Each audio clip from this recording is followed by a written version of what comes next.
In many parts of the world, female genital mutilation is a common practice that is deeply rooted in cultural and even in some cases, religious beliefs. The Borgen Project estimates that about 20 million girls and women in Nigeria have undergone female genital mutilation. But it is the 21st century and we're still hearing about it. How relevant is the practice, and is there a strong enough case to stop it? And how do we do this? This and more on Her Matters. Hello and welcome to Her Matters. I am your host. My name is Chioma Omero. Culture of silence. Again, silence, because if you even try to say, oh, he did this to me, she did this to me, people then say, where's your proof? Are you sure? Now, what I've seen is parents are not talking to their daughters and their sons. They are not talking to them. So when people now think that if someone in the medical profession or in healthcare or in that field carries out the process, it would be safer. The other part of it is the way we structured our healthcare system to actually selectively, remove these paid medicine vendors out of the entire health loop. We don't officially recognize them, but there's a significant role they have to play.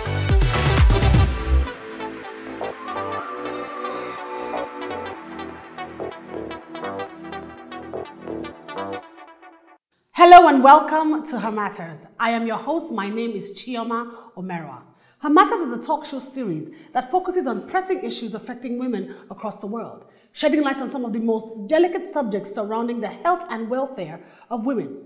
Today we're going to be talking about female genital mutilation, FGM. It's a very heavy subject and there's a lot to unpack. And with me today is Rhoda Robinson from the Hasty Health Initiative. We're going to be talking a lot and learning a lot.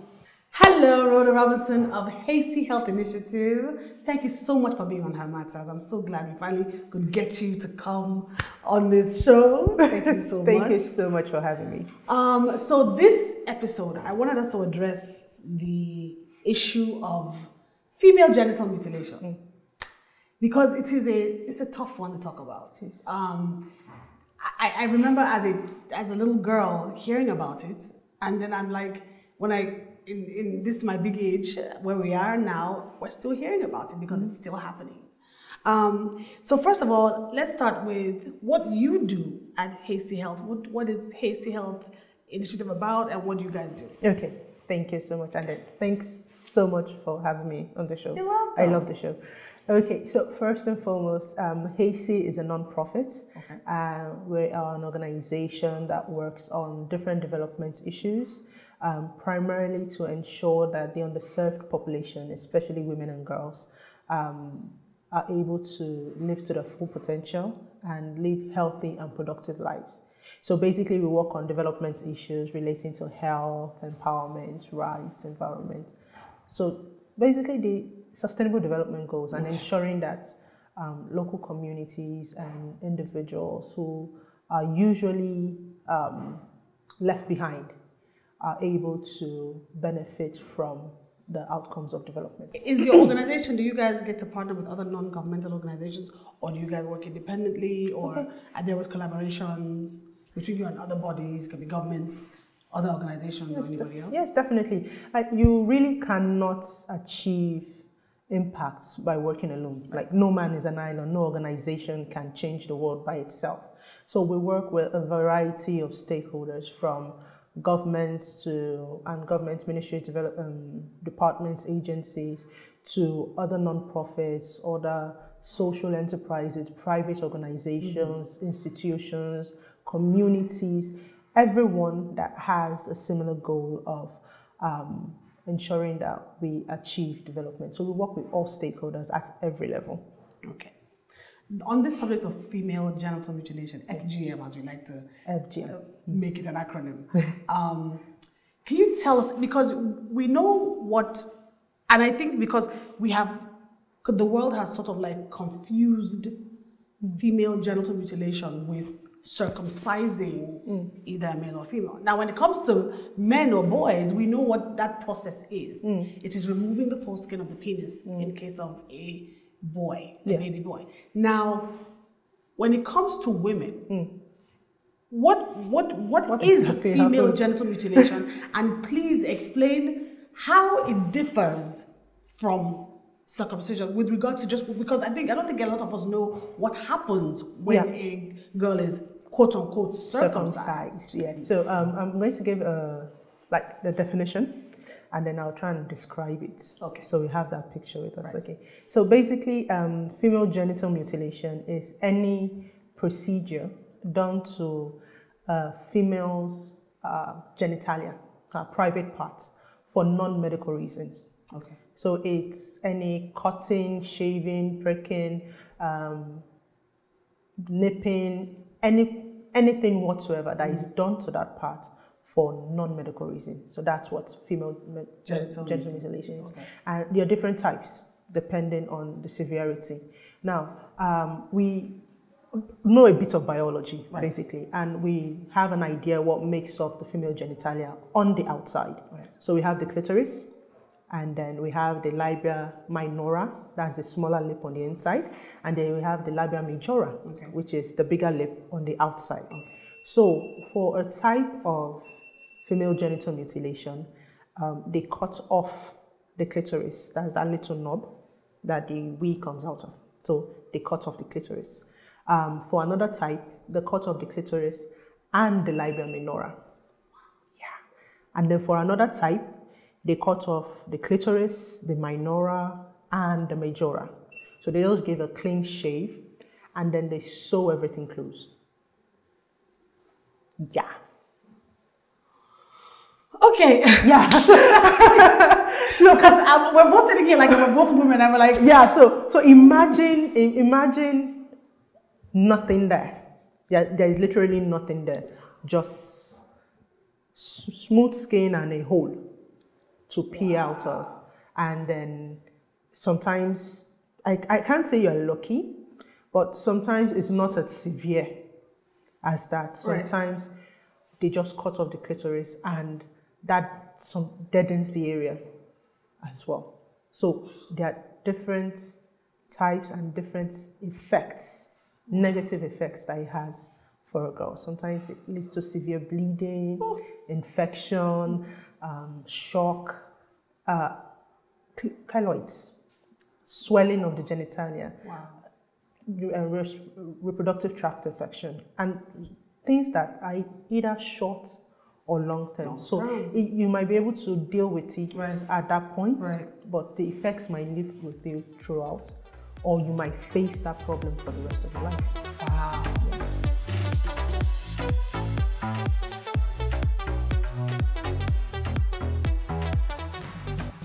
Wow. Okay, so for most of our lives, for decades, I mean, practitioners have always, talked about, the way these procedures are performed, have classified them as unhealthy. Yeah. That's for the most part. Many people are still committed to getting it done. Yeah. Now, first of all, what are some of those reasons that we are aware of, and what is and has Hasty Health is doing now to sort of help with stopping that, if possible? Okay, so FGM, female genital mutilation, is, so we're just going to call it FGM. Yes, let's just call it FGM. So let's better than acronym. Yeah, I don't want to think about anything being mutilated. It just brings up bad feelings. So let's just call it FGM. Okay, so FGM is first and foremost a cultural traditional practice. So it's deep-seated in the way people and what they believe. So that's what drives people and drives the practice. And sometimes it's not dependent on when the person is educated or not. It's just based on wanting to continue a tradition or a practice that should have ended because it has no benefits whatsoever to the woman that it's been practiced on. So as an organization, Hasty has this project called the Stop Cut Project, which is supported by the United Nations Trust Fund to end violence against women and girls. So the project itself is looking at FGM and how policies, laws, awareness, and partnerships can lead to its elimination in the different communities. Nigeria actually accounts for a large percentage of FGM cases, and the areas where the project is being implemented in southwestern Nigeria accounts for the highest incidences of FGM in the southwest. Wow. So we are looking at over 50% of the female population being survivors of female genital mutilation. Wow, over 50%. Actually, we have, I'm actually being very nice at this point.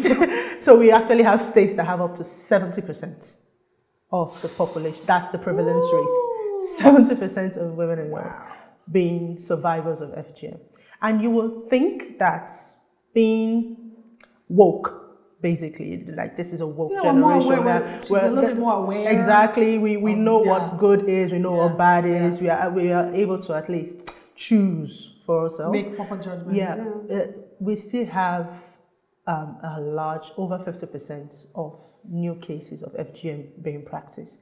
In the last 50, the Stop Cop Project did research on this area, and in the last 15 years, more than 30% of girls had actually had FGM done to them by either the parents, their guardian, their relative, or someone or the other.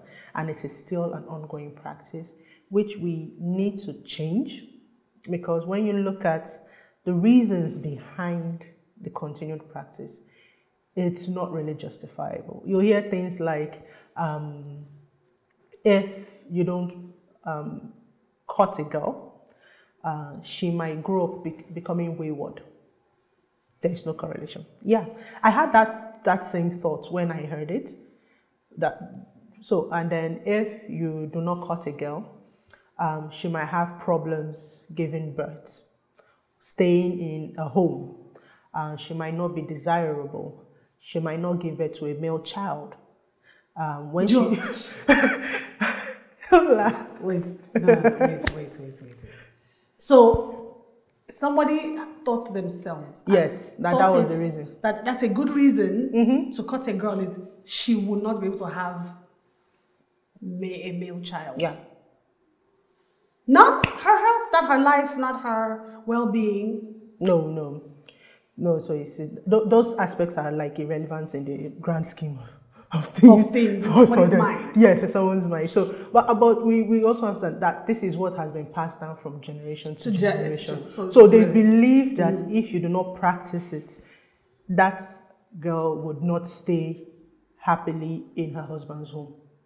Or when she does give birth to, I've spoken to, or I've interacted with the community, members of the community who say that the first child dies.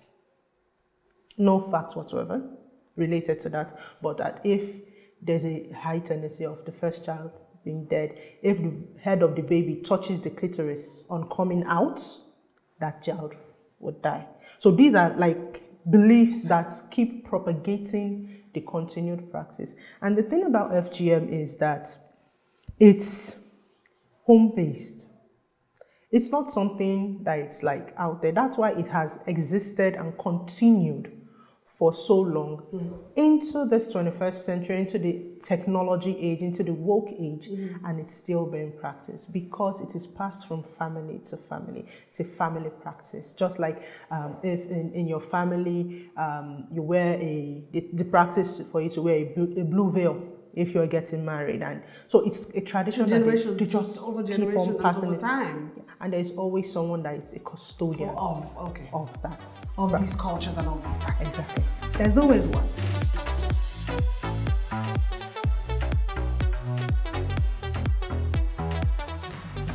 Okay, so now the Borgen Project puts the number of women and girls who have undergone the procedure in Nigeria at about 20 million. Yep. So in a country of about 101 million people and counting, 50% of that being women, that's almost 40% of all women in this country. Now, in these times, would you consider that number alarming?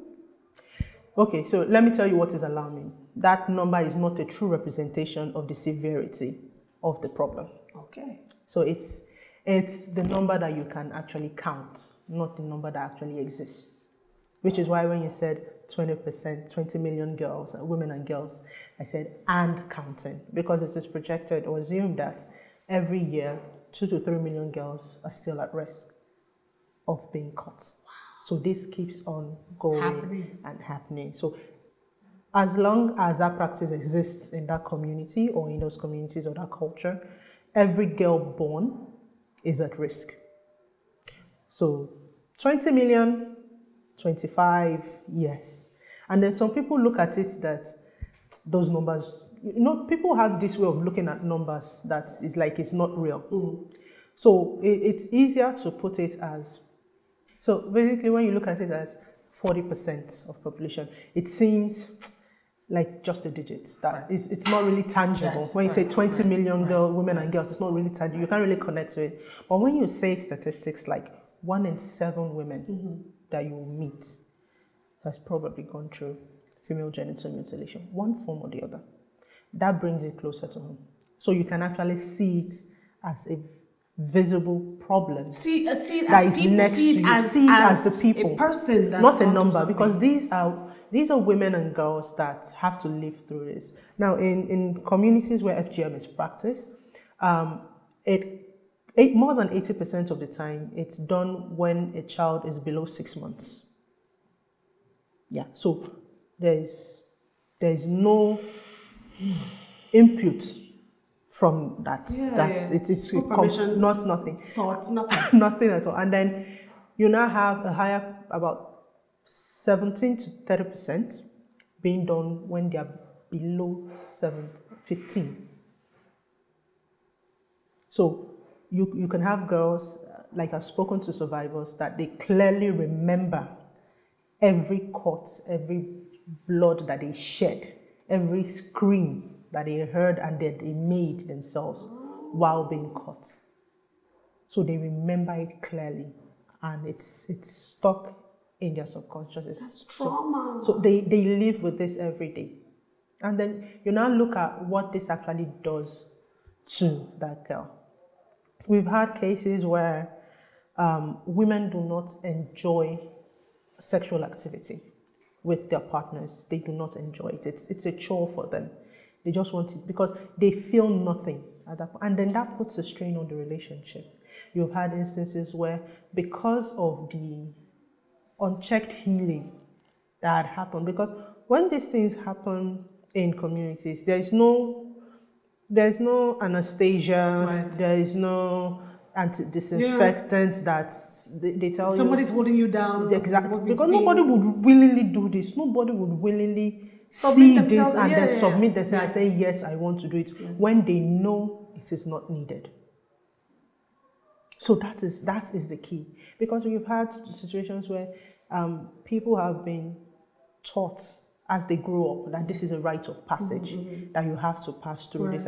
But once you open that narrative and they understand that this does not actually affect my future, and then having it done actually has a higher chance of negatively impacting what I could be, most girls would not do it at all.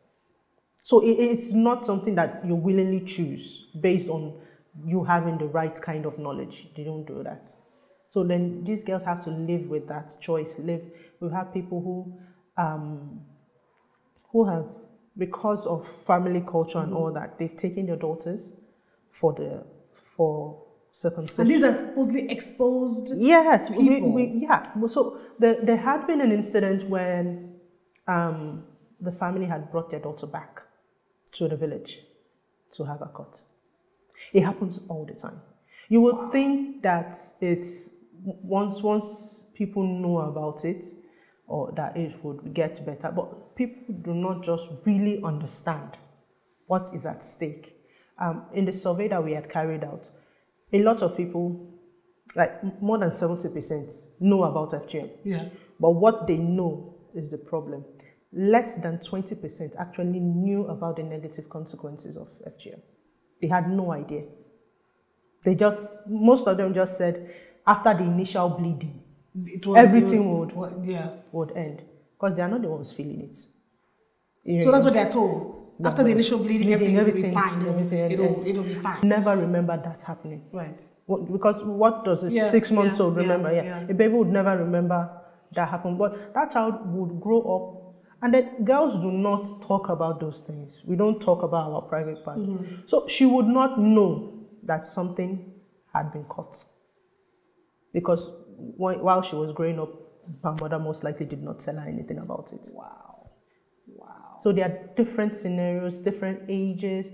We've had cases of where when a lady got married into a family, she was asked to undergo female genital mutilation before her first child is born. Wow. Yeah, as part of the family's tradition, coming from a family that does not practice it. So if in instance, she was now made to? Yes. So if you want to keep your marriage, if you want to stay married, and belong, yeah. Taroda, thank you so much for this information. I'm learning so much. I'm learning so much. So what we want to do is take a short break, because this FGM, that's why we made this a special one. So there's so much to talk about, so much to unpack, so much to discuss, so much more to learn. So we'll be back to learn some more about female genital mutilation. It is not circumcision, it is female genital mutilation.